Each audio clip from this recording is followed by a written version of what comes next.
Norway classical சர்வதேச chess போட்டியில் மாக்னஸ் கார்ல்சனை உலக சாம்பியனான இந்தியாவின் குகேஷ் தோற்கடித்து அசத்தினார்.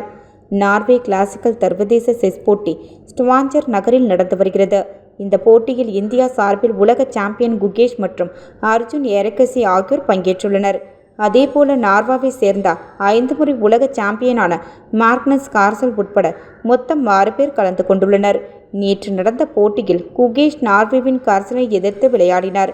வெள்ளை நிற காயுடன் ஆட்டத்தை தொடங்கிய குகேஷை விட கார்ல்சன் பெரும்பாலான சமயங்களில் ஆதிக்கம் செலுத்தினார். இருப்பினும் சாமர்த்தியமாக விளையாடிய குகேஷ் இறுதியில் வெற்றி பெற்று கார்ல்சனுக்கு அதிர்ச்சியை கொடுத்தார். இதனால் ஏமாற்றம் அடைந்த கார்ல்சன் மேசையை கையால் ஓங்கி அடித்து தனது அதிருப்தியை வெளிப்படுத்தினார். இந்த வெற்றியின் மூலம் நார்வே செஸ் போட்டியின் புள்ளிகள் பட்டியலில் குகேஷ் 8.5 புள்ளிகளுடன் 3வது இடத்தில் முன்னேறி உள்ளார்.